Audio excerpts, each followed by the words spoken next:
The call came in at 11:47 on a Tuesday night, and Dex almost didn't answer it. He was under a '98 Silverado, flashlight clenched between his teeth, trying to coax a rusted bolt loose before midnight. The shop was supposed to close at 6. It hadn't closed at 6 in 3 years. Not since his grandmother got sick.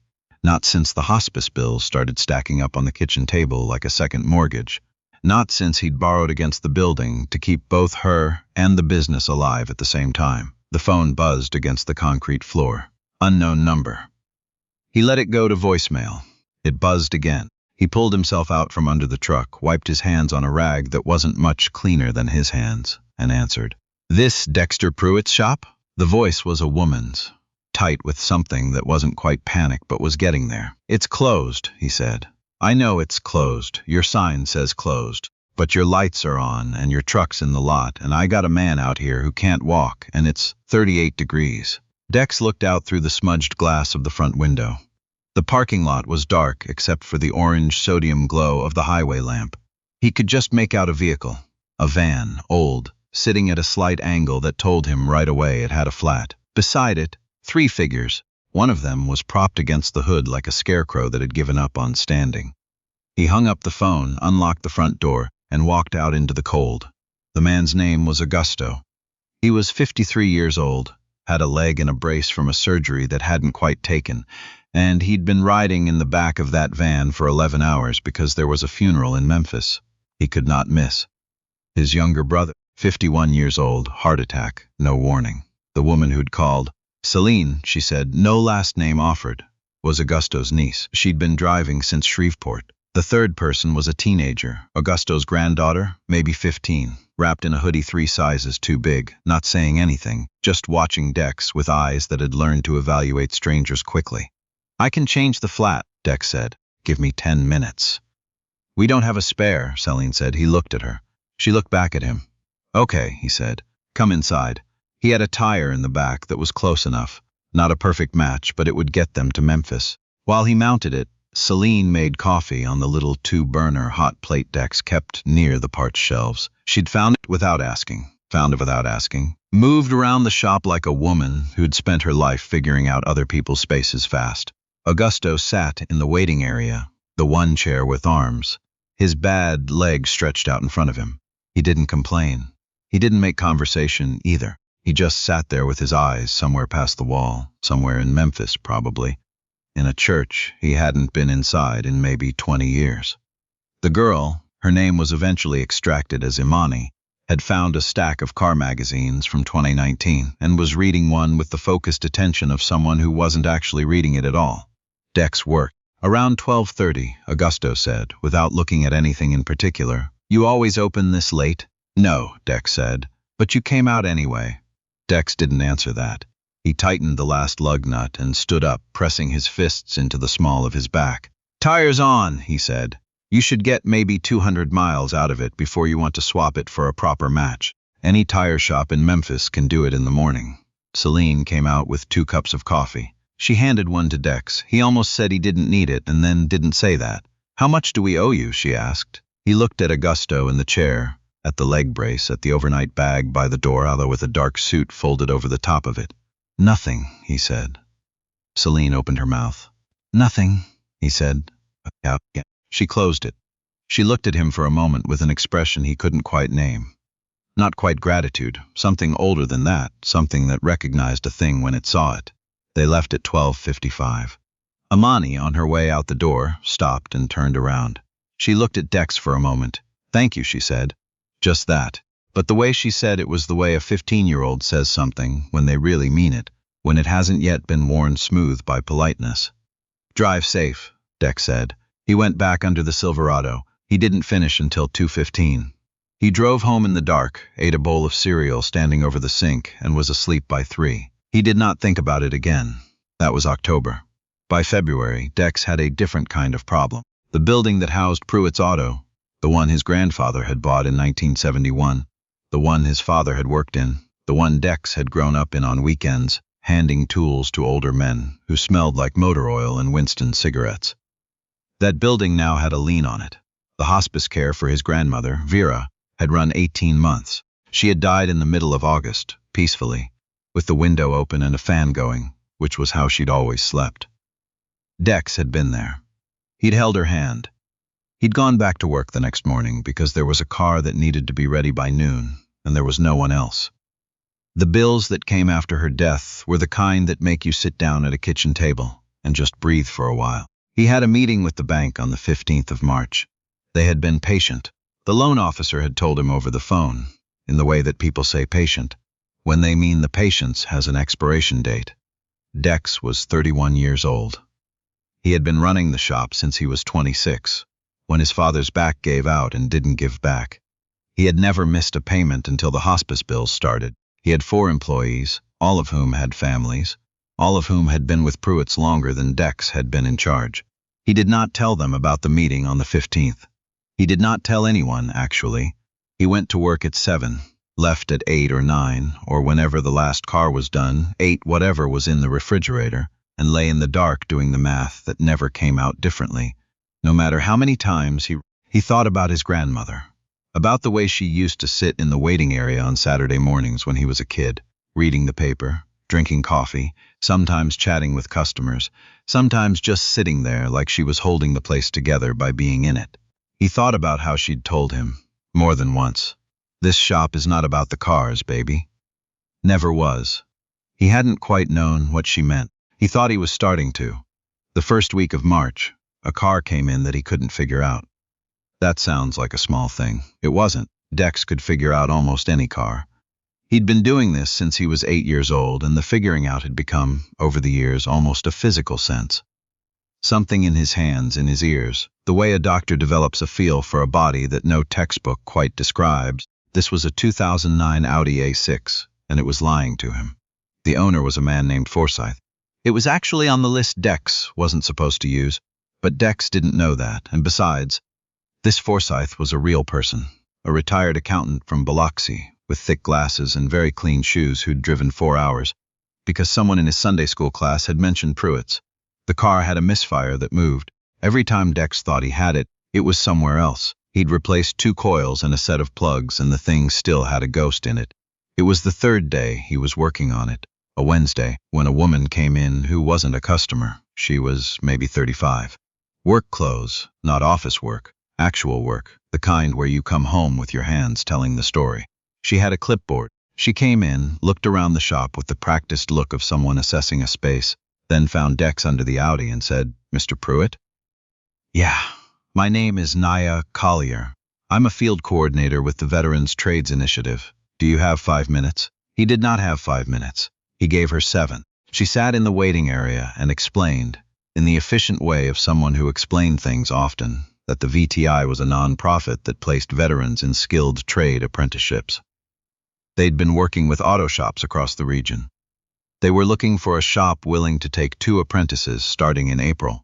Veterans already trained in mechanical work from their service, just needing civilian hours and a licensed mentor to sign off. "We provide a stipend for the shop," she said.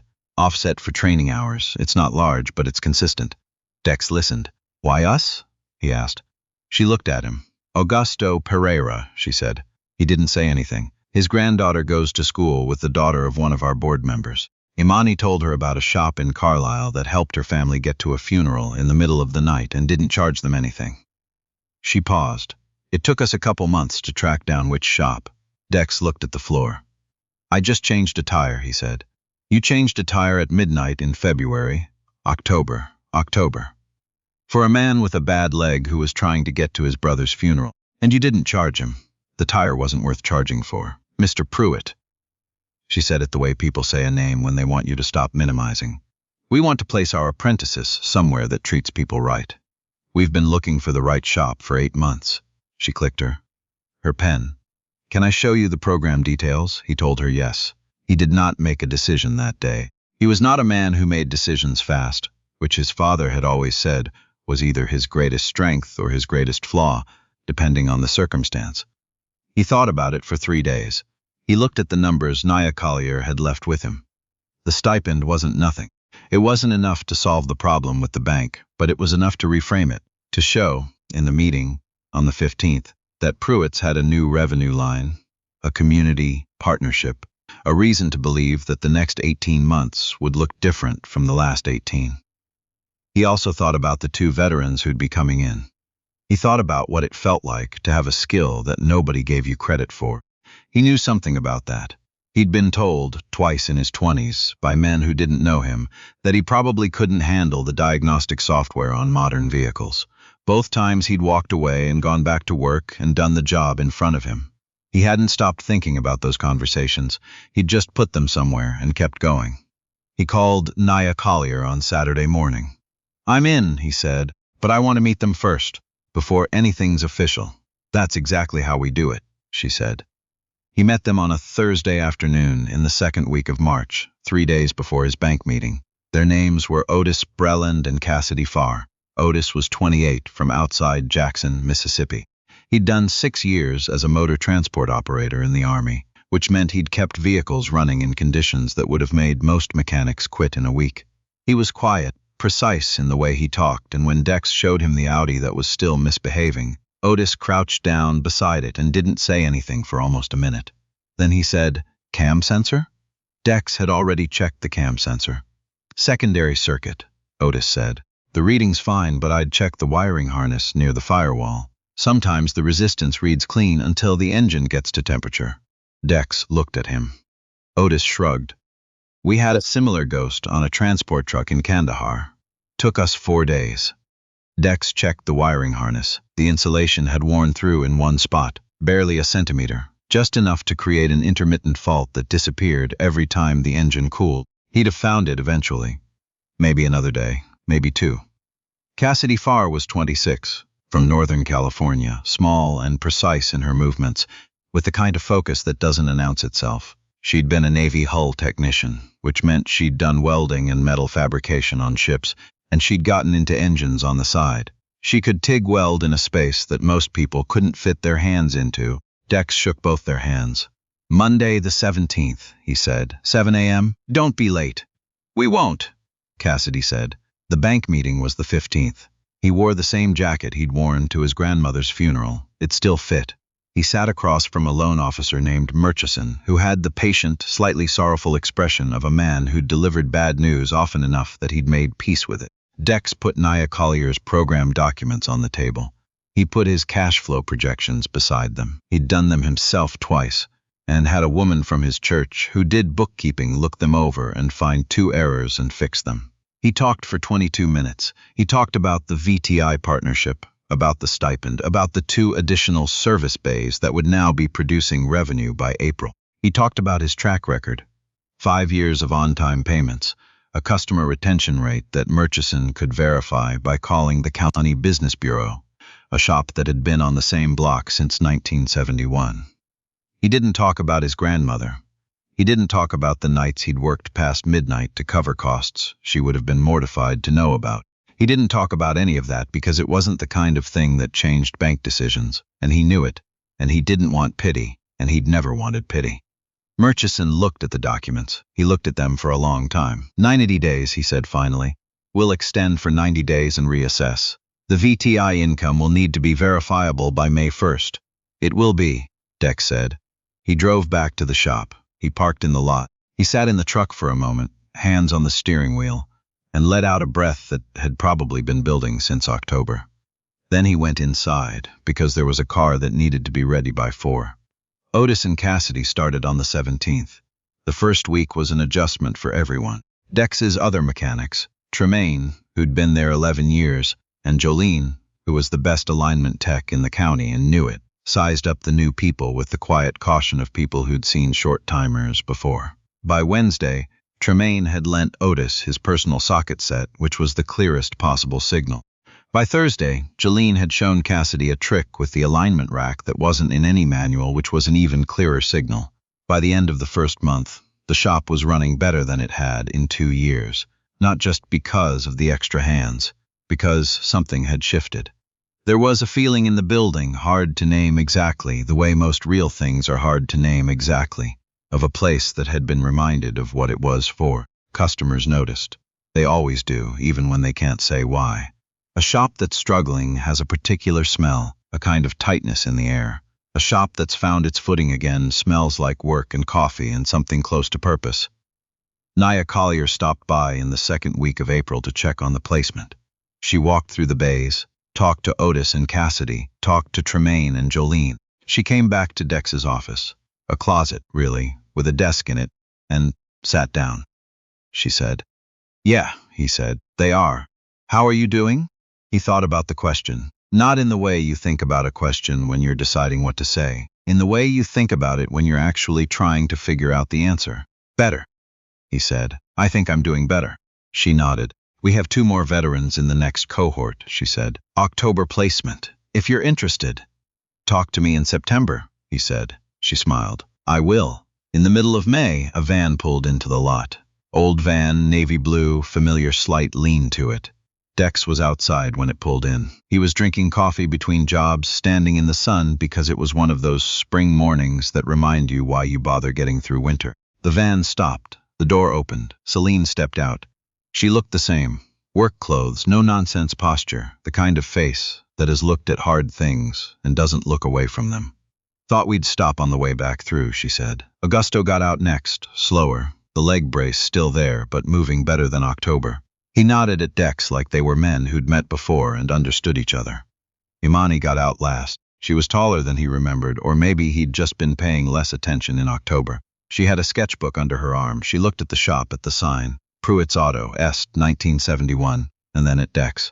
"Still open late?" she asked. "Sometimes," he said. Augusto walked over to him slowly. He offered his hand. Dex shook it. "My son told me about what happened," Augusto said. "The bank, the loan, that you had trouble." Dex started to say something. "I don't need to know the details," Augusto said. "I'm just glad you're still here." He said it simply, without sentiment, the way men of his generation said things they meant. They stayed for an hour. Celine had questions about the van, a hesitation in the engine that she'd been ignoring, and Dex took a look at it while Augusto sat in the waiting area and Imani drew something in her sketchbook. The hesitation was a minor fuel pressure issue. Nothing serious, easy fix. He didn't charge them. Celine gave him a look. "The tire wasn't worth charging for either," he said. "Dex, come back if it acts up again," he said. They left in the early afternoon. Dex stood in the lot and watched the van until it turned onto the highway. Then Otis appeared beside him, wiping his hands on a rag, not saying anything, just watching the same direction. "Friend of yours?" Otis said. Dex thought about it. "Yeah," he said, "I think so. Here is what nobody tells you about keeping something going when everything is pulling against it. It is not one big decision. It's 100 small ones. It's answering the phone at midnight. It's changing a tire you don't charge for. It's saying yes to 2 veterans you've never met, because a 15-year-old girl mentioned your name to the right person at the right moment. It's trusting that the things you do in the dark, the honest things, the decent things, the things that don't make sense economically but make complete sense humanly. It's trusting that those things have a weight, a gravity of their own, and that sometimes, not always but sometimes, they pull the right people toward you when you need them most." Vera Pruitt had told her grandson that the shop was never about the cars. He understood now. It was about the door. Whether you opened it, what you did when you did.